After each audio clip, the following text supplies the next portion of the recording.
Good morning, Ireland. Welcome to Pennsylvania, or Rocksylvania as the trailers call it.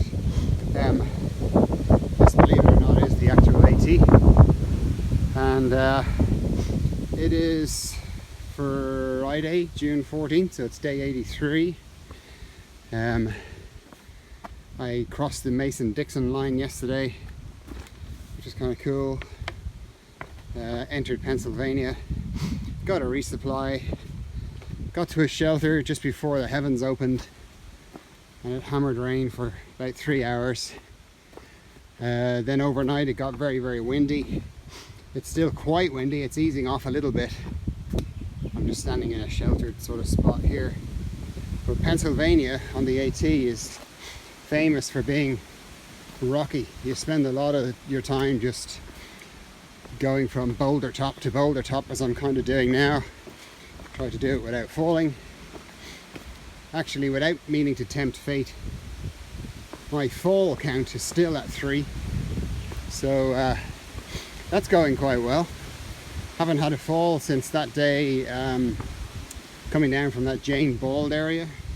And so hopefully that was my last fall. But we'll see. Okay, hope you're all doing well.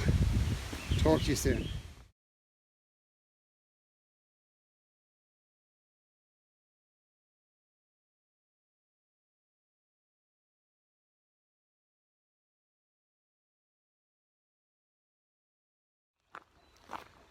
Good morning, Ireland. It is Saturday, June 15th, which makes this day 84. And that makes today the last day of my 12th week on the trail. And there are 2 landmarks today, sort of landmarks. One definite landmark. Very soon, literally in the next half mile or so, I will pass the actual halfway point on the AT at mile 1096. The shelter I stayed in last night was at 1094.5 or something like that, so it was only a mile and a half short of the halfway point. So that should be coming up real soon. The other point that's notable, so there's a tradition on the AT, kind of a funny one, known as the half-gallon challenge. So at the halfway point, or very close to the halfway point, there's a store called Pine Furnace something or other, or Furnace Pine Park or something weird like that, and they host the half-gallon challenge. So at the halfway point, you're challenged to eat half of a gallon of ice cream.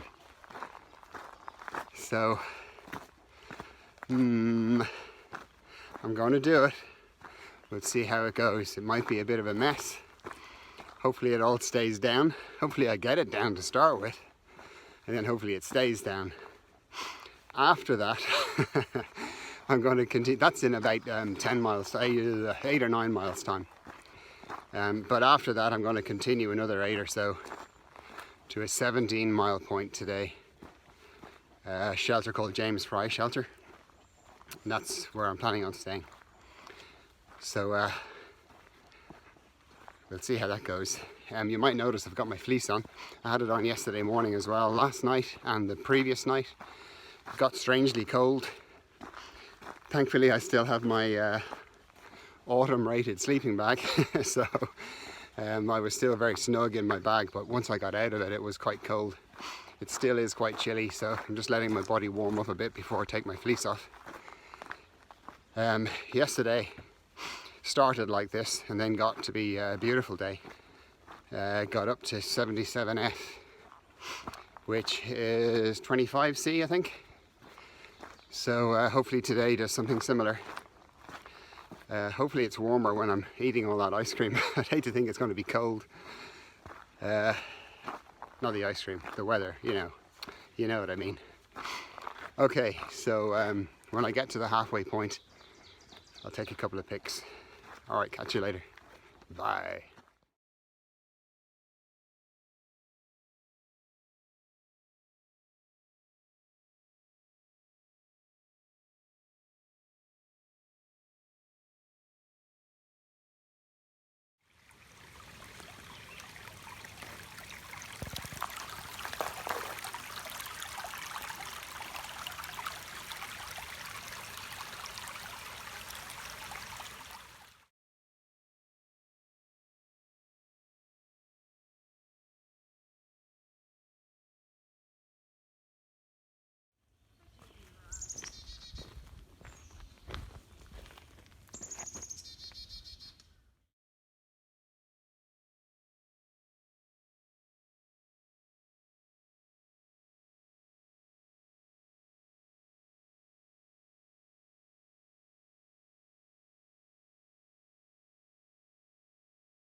today. I live in Waynesboro. Okay.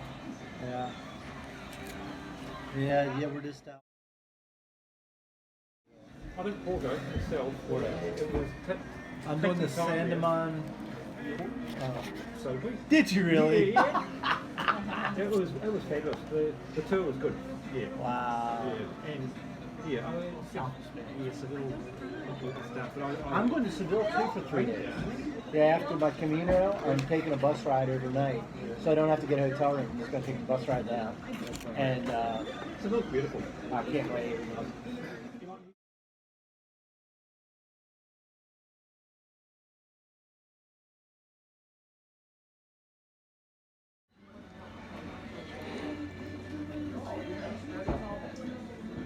Oh, your email. Hold on, say it again. Oh, nearly there.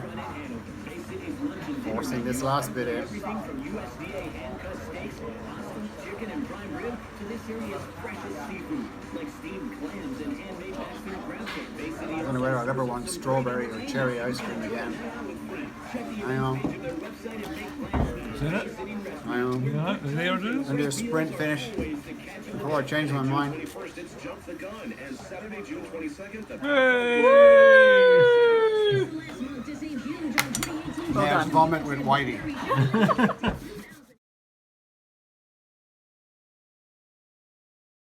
Ugh. I don't know whether my brain is shutting down or whether I'm just a plonker to start with.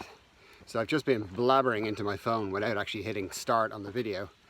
So, okay, here goes again. Good morning, Ireland. It is Sunday, June 16th. That makes this day 85. I am officially on the second half of the AT, so I'm sort of on my way home, which is exciting. Oh, sorry, cobwebs in my face.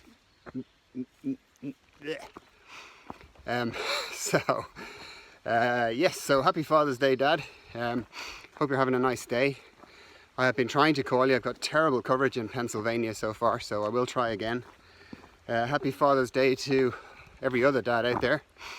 Hope if your family is giving you a nice treat today, or letting you put your feet up or watch some soccer or whatever it is you like to do. Have a great one. I'm having a nice easy day today too, albeit I do have to do 20 miles, but after a 7-mile stretch that's moderate, you know, it's not really difficult. There's then something like 13 miles of flat ground on the AT. Flat, I mean proper flat ground.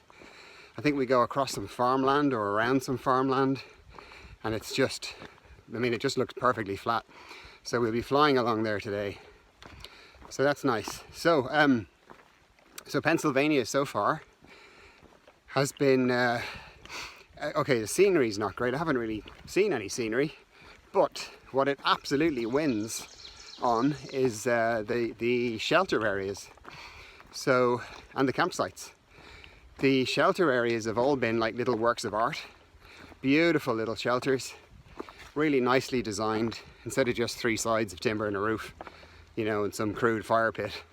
They are properly designed, beautiful little structures. Some of them have sundials, some of them have hanging flower baskets, bunks. They all have privies, which are, so far, have actually been pleasant, which is kind of unique.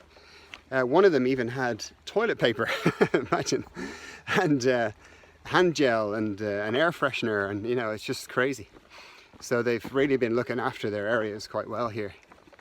So well done to the PATC on that score, the local hiker club.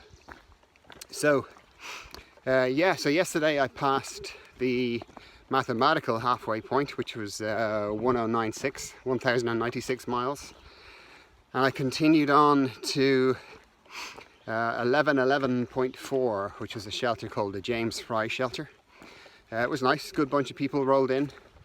There is pretty bad weather forecast, so we're expecting something like 5 days of rain. It was supposed to start early hours this morning, but so far it's actually quite pleasant. But everybody's sort of readying themselves for a very soggy week, so hopefully the forecast stays wrong. So today the plan is to get to a town called Carlisle in Pennsylvania. I'm going to get an overnight in a a motel of some sort. I'm badly in need of a shower. I stink. You just can't keep clean on the AT. I need to get a laundry done. Yeah, I've been using this sort of foot cream which has a high urea content, which is supposed to be great for the soles of your feet, and so far, you know, it's done me well. But my God, it stinks. Especially when you've got to use socks for like 3 or 4 days. It is, I mean, it's absolutely nasty. So I even put, you know, my previous set of socks into a plastic bag to try and contain them, the smell a bit. But everything that was in contact with that plastic bag now stinks as well. So I'm really looking forward to getting a laundry done, and I'm not going to use that cream anymore. Everybody just seems to do well enough with Vaseline on their feet, so that's what I've used the last couple of days. So maybe at night in a town where I'm going to be showering, that night and in the morning before I head off, I could use that cream. But on the trail, if you have to reuse a set of socks, oh no, nasty. So on that lovely pleasant note, I'll catch you all later.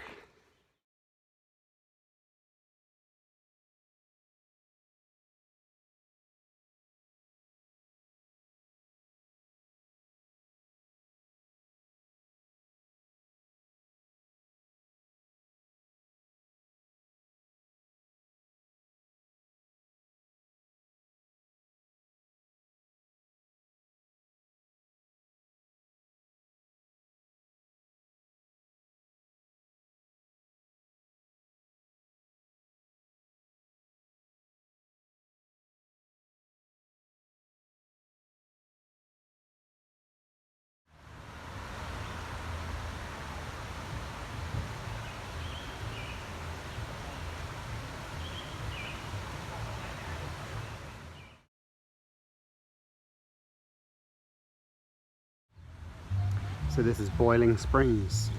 So very nice. Very quaint and beautiful. Purdy. The water's stocked with trout. All the locals can go fishing. Very nice place. I think there's a cafe up here. I'm going to try and get some nice lunch.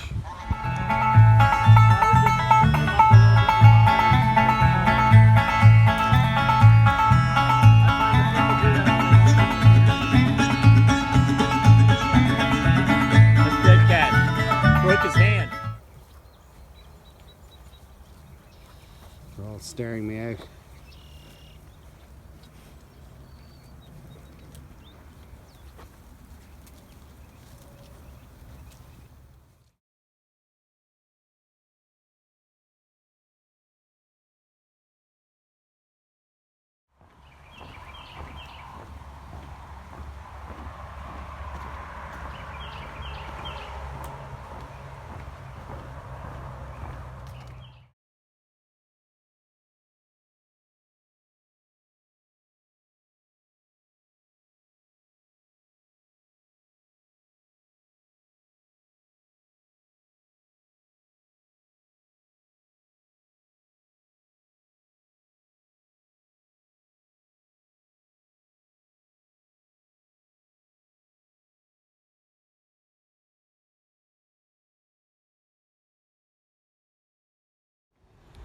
Good morning, Ireland.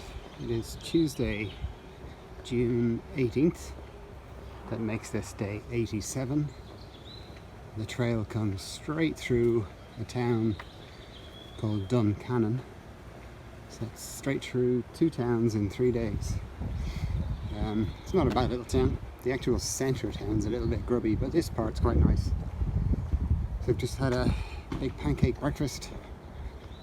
I'm on my way to a shelter back in the hills. It's about 11 miles from here, which will make today about a 15 or so. We've had a lot of rain in the last 24 hours, and it's supposed to rain over the next 5 days pretty solidly. So I'm not really looking forward to that, but hey, it's all part of the AT. So yeah, anything exciting to tell you? Not really. Been eaten alive by mosquitoes over the last day or so. I reckon I have, let me think without exaggerating, I don't know, 30 to 40 bites on me right now, which is not very pleasant. And I think I got them all at the same time, so, which was the evening before last evening. But yesterday they all kind of showed up. However, we battle on. Catch you later.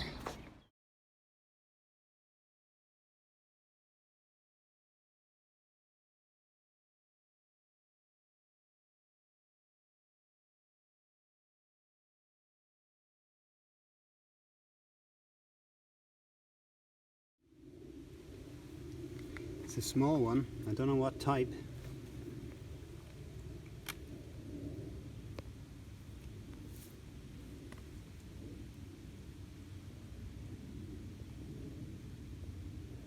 Nice.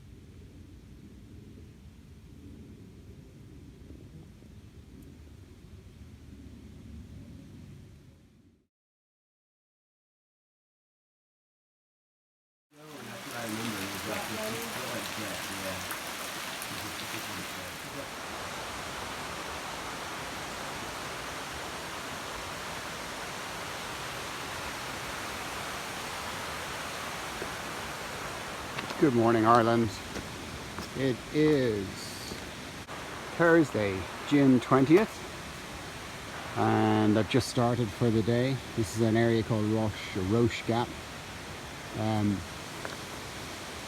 First time I've seen it, but there's a beaver dam on the AT which has flooded the trail, so you can, if you wish, wade across it. I don't fancy that because the water levels are really high because we had a really heavy rain last night. We had another lightning storm.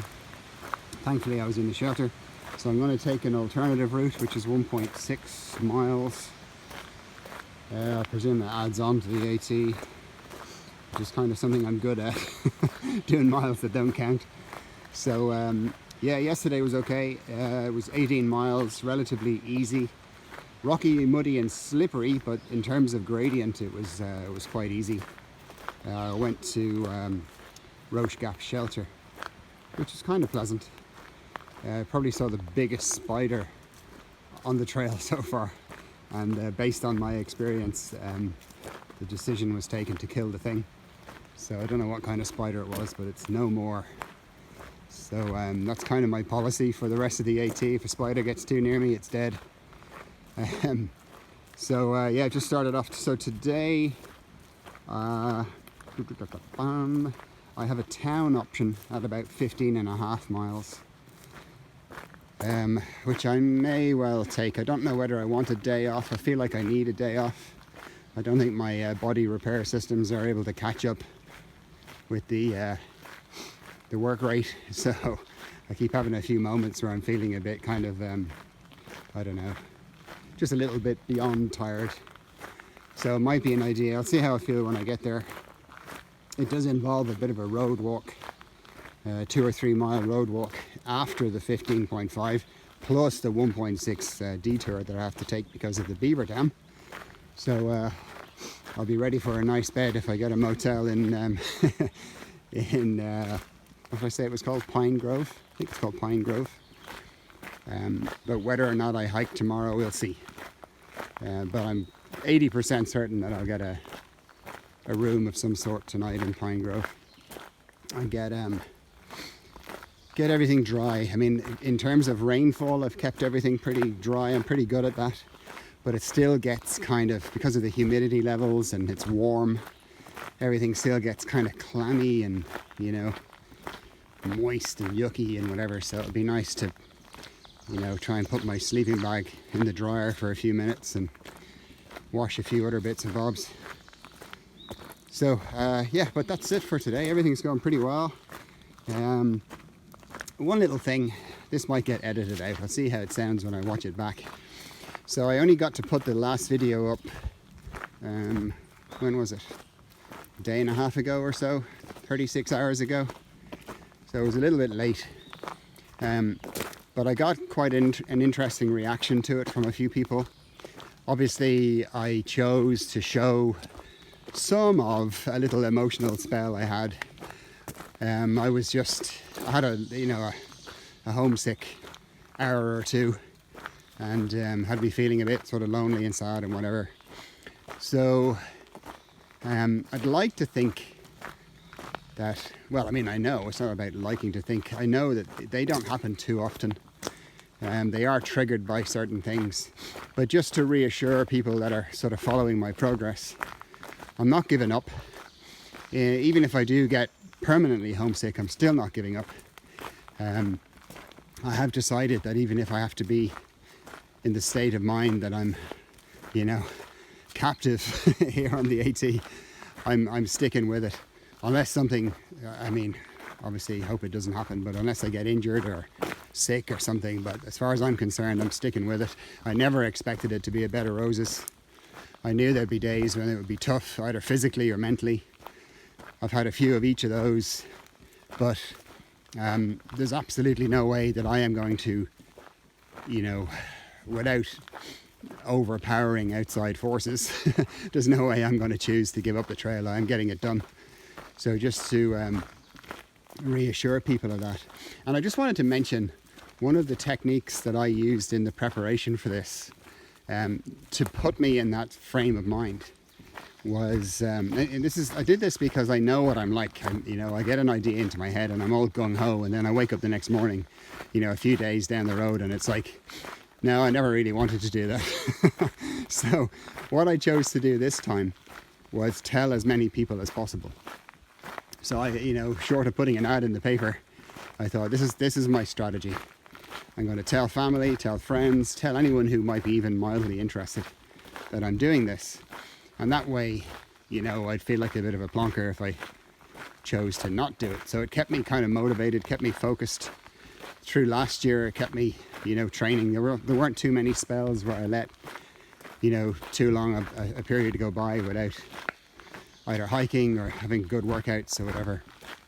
So, and similarly, you know, leading up to departure, the thoughts were still crossing my mind. Oh, you know, why are you doing this? This is too much. This is too hard. You know, you could pull out. But then I had this strategy for those very moments where, you know, I would just remind myself, you really want to go telling all these people that you've pulled out without having a really good reason. So whether people agree with that one or not, but it's worked for me so far. You know, just make an exhibition of myself. And if I do fail, then you know, I feel like a bit of a twit. So there you go. Anything else to say on that? No, there's a few videos I shot last year in Ireland where I was talking about why I'm doing it, what would concern me while I'm on it, or, you know, what might go on at home. So I might regurgitate some of those, either those videos, the very videos, or those thoughts, and sort of share those with you. It was too much for the preparation video. That was getting too long, so I cut all that stuff out of it. But maybe over the next wee while I'll get into that again. Okie dokes, I shall talk to you later. Hopefully I haven't lost this alternative trail. This looks a bit weird. It's more like a, I don't know, a forestry road or something. However, catch you later. Bye. So there's this guy I keep passing, going in the opposite direction. And it kind of, even though I could sort of figure it out, I didn't quite figure it out, but you could sort of figure it out. I thought, how come I keep passing the same guy, always going in the opposite direction? It doesn't make sense. So today, I passed him about 10 minutes ago, and I decided to have a little chat with him. His name is, done it again, Quest. I think his name is Quest. Nice guy. He looks like he was, you know, very physical in his youth. He's very muscular, but he's now probably, gosh, even older than me. But he's bust out his knee, so his doctor told him under no circumstances was he to carry a heavy pack for 2,200 miles. But he always had this, since he was a kid, he had this dream of hiking the AT. So what he's figured out, and it's kind of clever, he has 2 cars. So he's leapfrogging the cars. So he's moving north but hiking south each day. So basically on day 1, I guess somebody else drove the second car to, let's call it point A. He drove up to point B in the other car, hiked south back to A, got in the car that was left at A, and then drove it up to C. Then he gets out of the car the next day. Well, I'm assuming he doesn't spend the night in the car, but he then hikes from C south back to B and gets in that car and then keeps going, keeps leapfrogging the cars. And it means he doesn't have to carry a big pack. He's just effectively slack packing himself all the way along the AT. Pretty genius. Not sure how he's going to work the sections, like there's a 100-mile wilderness up north where you really won't have that option, because you're going to have, there's a 100-mile section where you've no resupply. I think there's a forest road somewhere along it. If he can get access to that in a regular car, okay, but he's got to figure those ones out. But good luck to him, fair play. There's always a way. Catch you later.